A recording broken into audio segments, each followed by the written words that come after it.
What is going on, everyone? This is Eric coming at you from just outside of Hartford, Connecticut. And today, we're going to be doing the fifth video of our Hall of Fame week.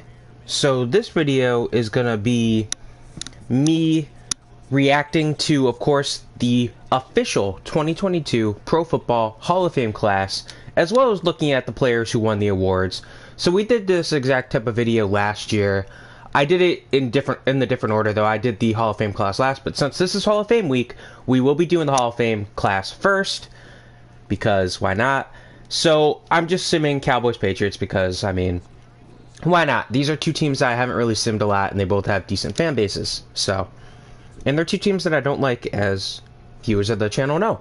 So anyways, like I said, going into this Pro Football Hall of Fame class of 2022, I really thought we kind of had a group of no-brainers here.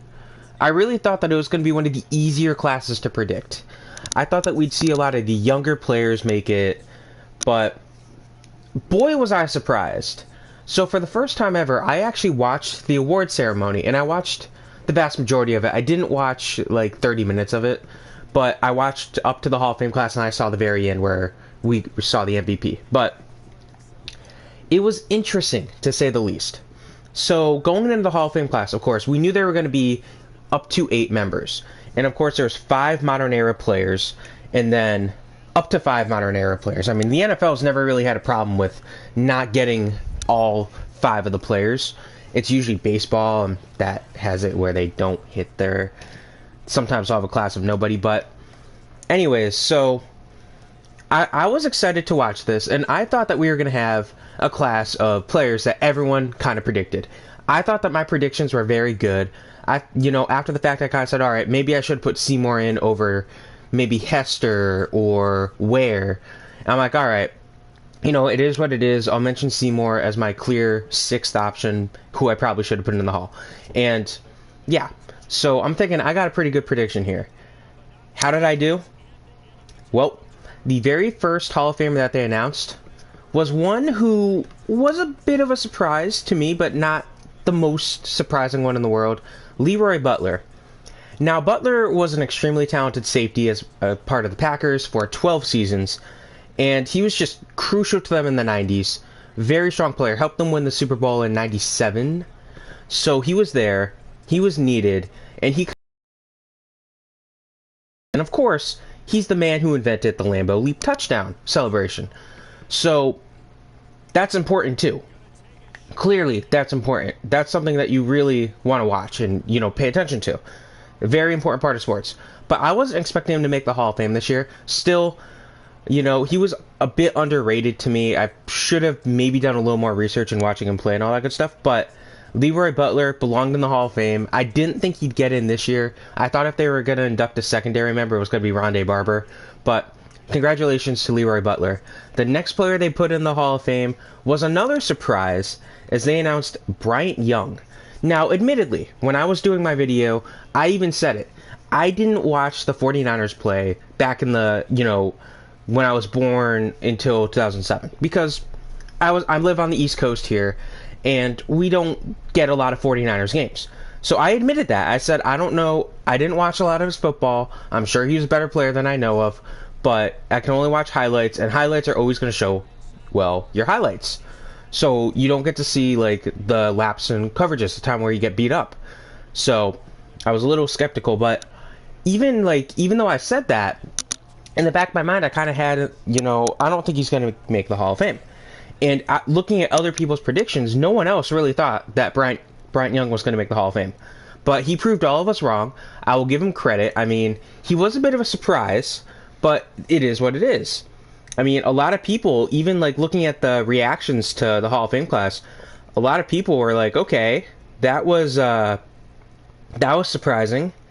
And it's him and one other guy who we'll get to in a second here that were the 2 surprising candidates that made it. But I mean, good for him. He definitely has the stats of a potential Hall of Famer, but the fact that he'd been waiting and waiting and waiting just tells me, it told me, I feel like he's going to wait even more. Wait at least one more year, but here we go. The next player that made it was linebacker Sam Young.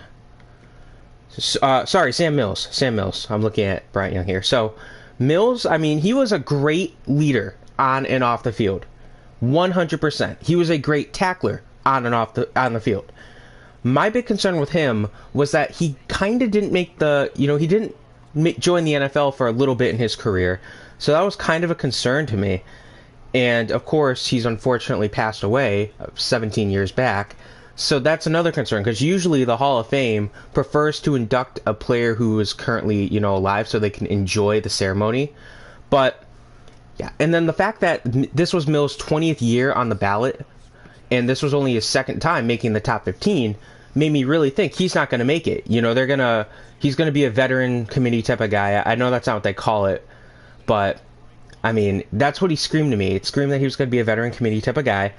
And I mean, don't get me wrong, he was a great tackler, he was a great leader on and off the field. I didn't watch him play. He retired in 97, which is the year I was born, so I definitely didn't see him play. But, Mills, I mean, watching his highlights, and again, like I said with Young, it's kind of hard to predict, to look at the lowlights when they're only going to show you highlights, but Mills was definitely a very good player. So, congratulations to him. He just didn't strike me as the guy who was going to make it in the modern era Hall of Fame class.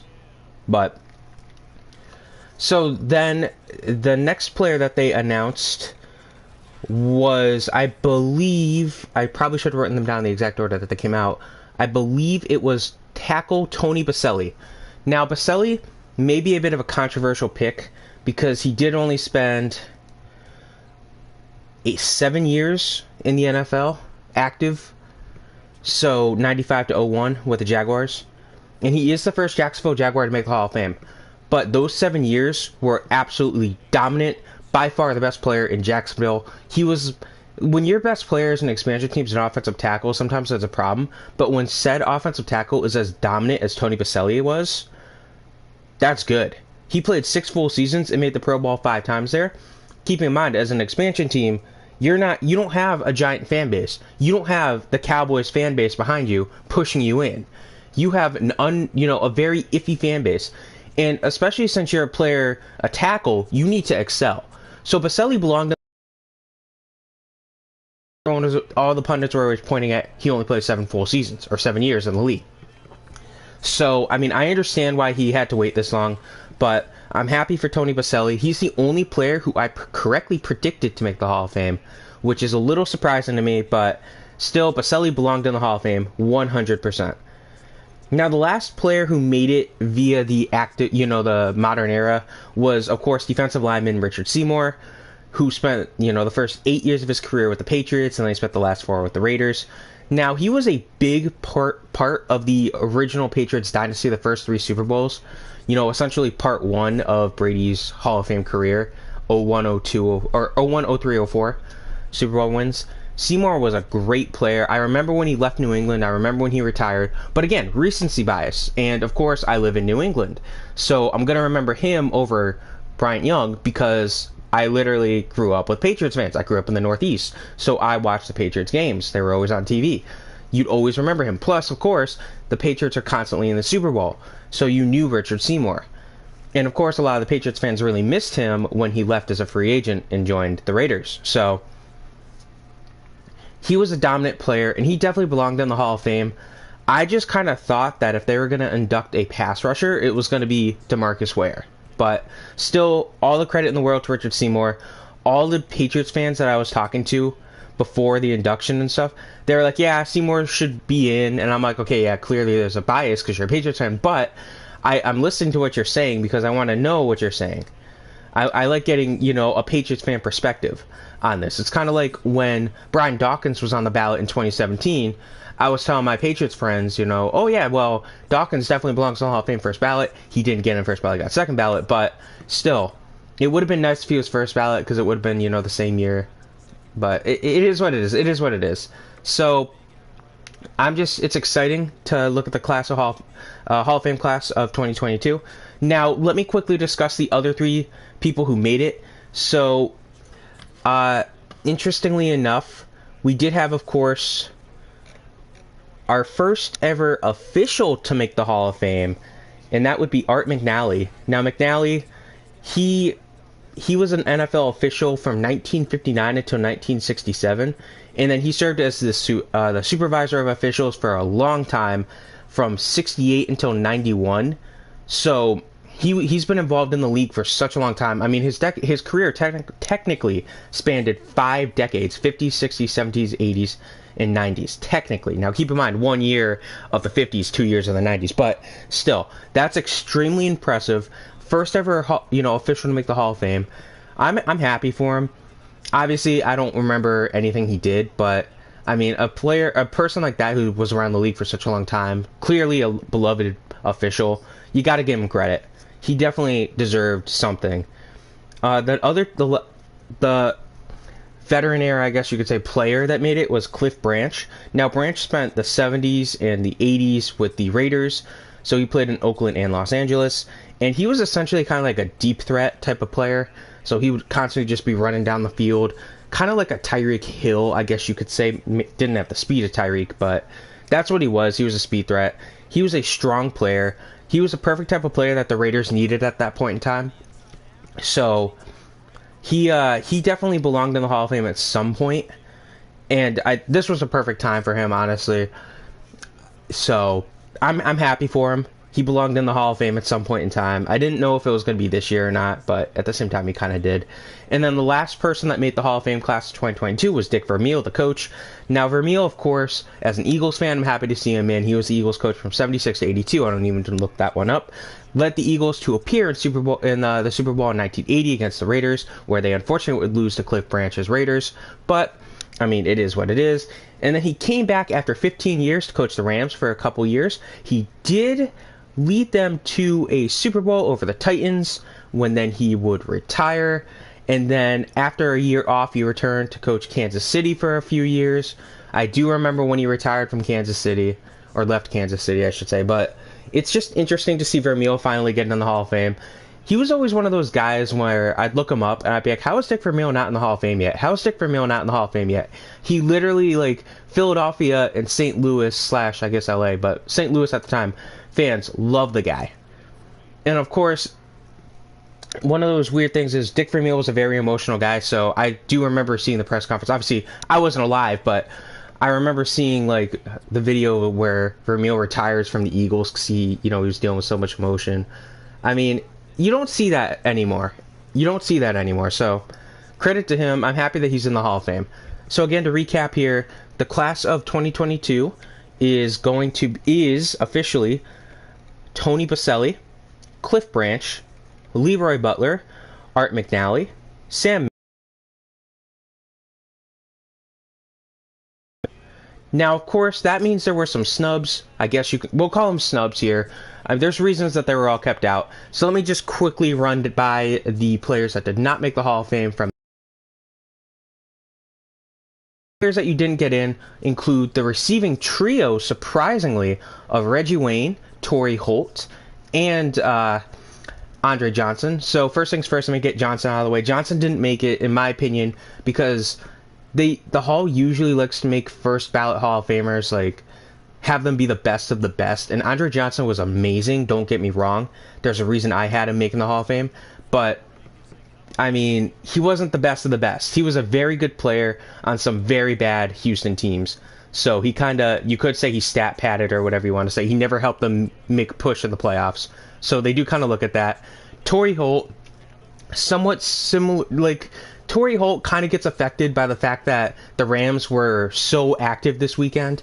I mean, they got some of the awards. They're in the Super Bowl. They did get Dick Vermeil in this Hall of Fame class. And a commenter pointed that one out to me, so I appreciate that. I didn't even think about that, but Torrey Holt, I did kind of say it too. He was kind of pushed down a bit because of the greatest show on turf, all these players making it in the past 5-10 years. Of course, Orlando Pace, of course, Kurt Warner. Guys like that, when they make it, the Hall of Fame voters like to kind of push down the other guys that are deserving, but maybe not the most deserving. So that unfortunately hurts them. And then you also have Reggie Wayne, who, very similar to Torrey Holt, a lot of his Colts teammates from that time frame have been voted in recently. A couple of them have, I should say. So he's going to get kind of pushed down, especially since he has worse statistics, all things considered, than Torrey Holt. He's going to be pushed down further than Torrey Holt, which hurts him. And of course, Andre Johnson has better stats than both of them, but Now, another technically receiver is Devin Hester. He didn't make it because obviously he was just a special teams return player type of thing, kick returner, punt returner, first ballot. Now, if the voters were people born in the 90s and later, Devin Hester would no doubt be in the Hall of Fame. I'm not even going to question that. But because the voters are all over the place, most of them are going to be older, they didn't feel the need of putting Devin Hester in. So, I mean, again, someone who's only been special teams, I understand why they didn't want him to really be in the Hall of Fame first ballot, but still, it's kind of a slap in the face in my opinion. So there was that. That's it for offense / special teams. The other players that didn't make it were all on the defensive side of the ball.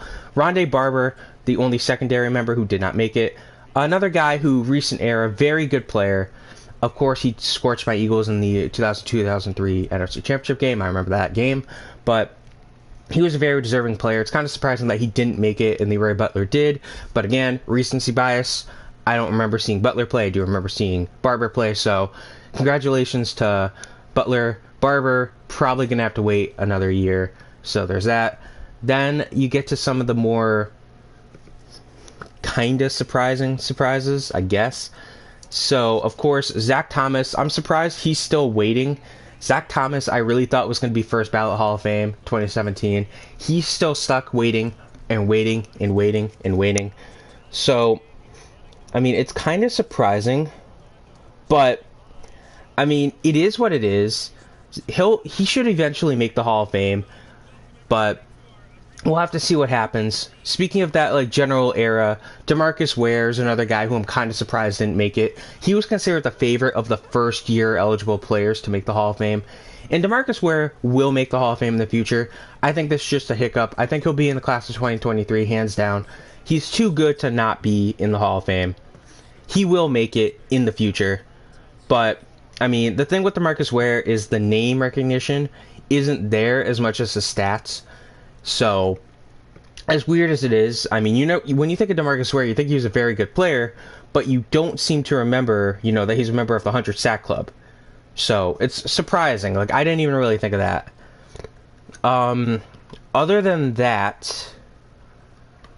them, we also have Patrick Willis. Willis was an extremely dominant player, but we saw what happened with Tony Boselli. He had to wait for a while. So I think Patrick Willis is going to be pushed down a few more years, just like Tony Boselli was, which isn't really fair, but that's just how it's going to wind up going, unfortunately.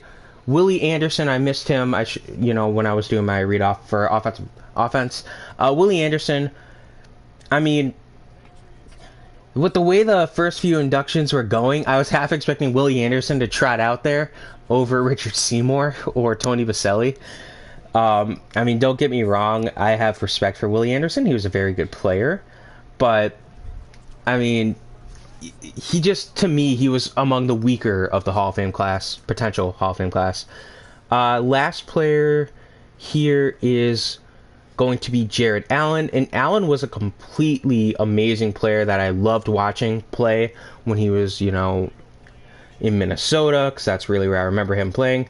And it's a shame that he didn't make it this year, but I think he can eventually get in.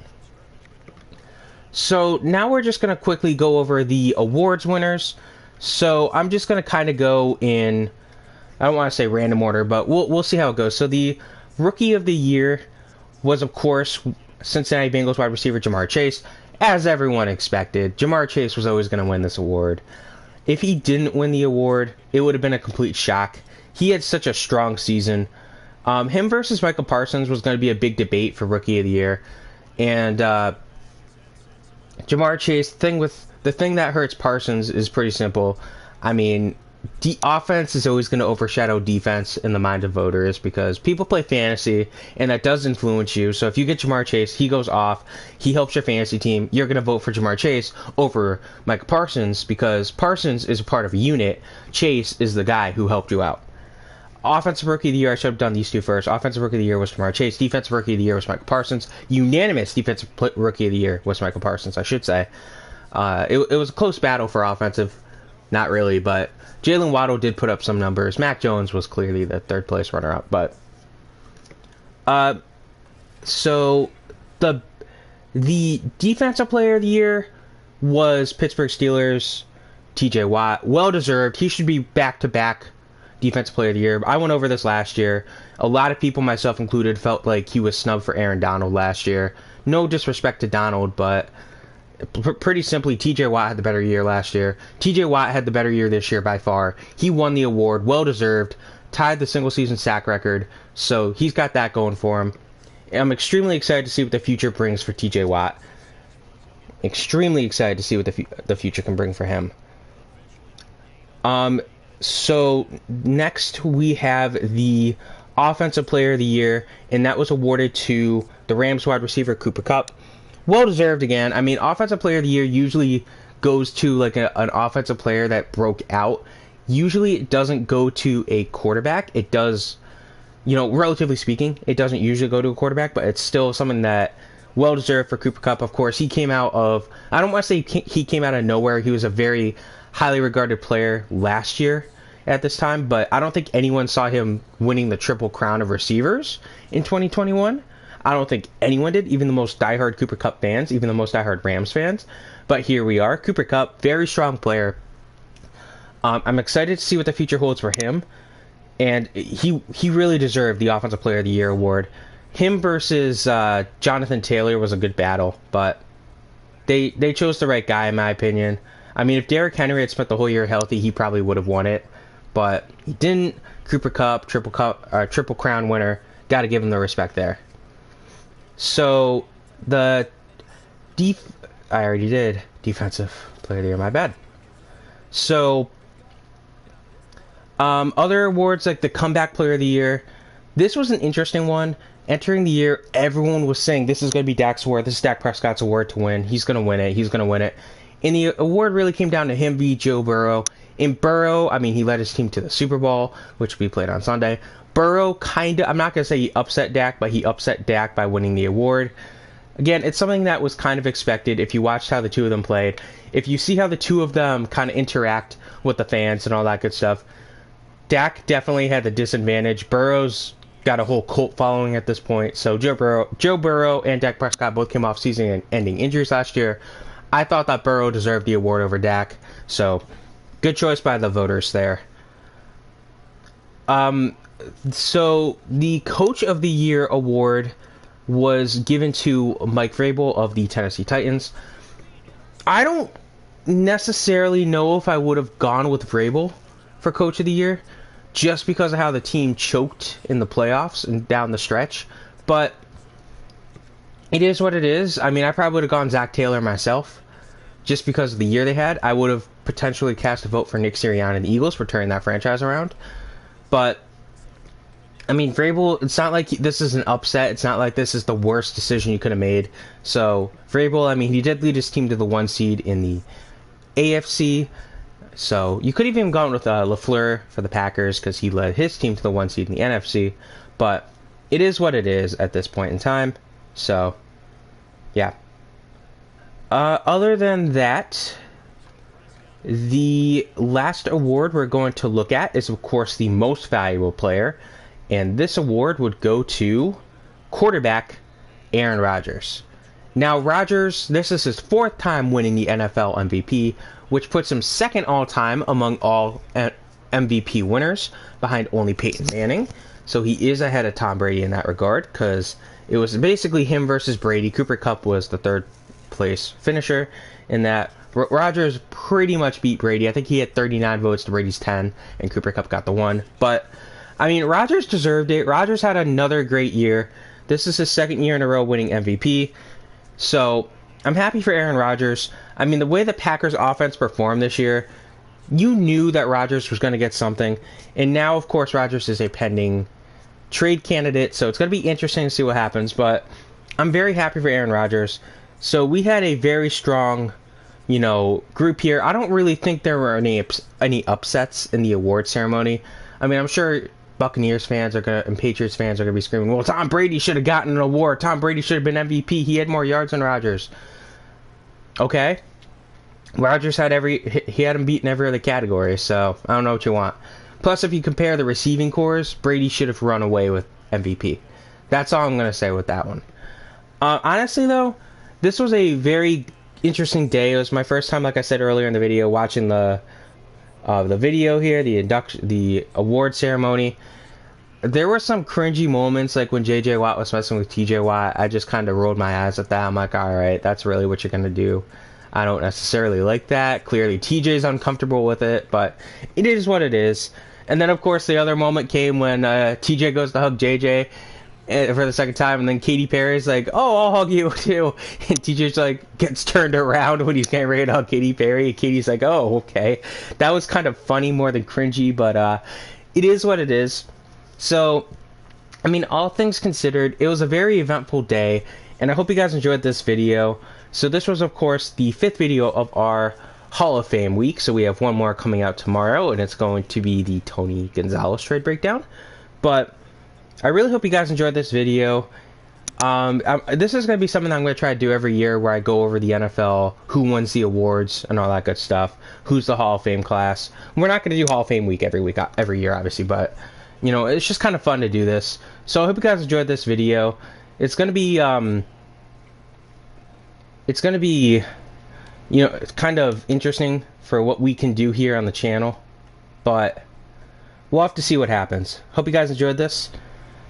Have a good rest of your day.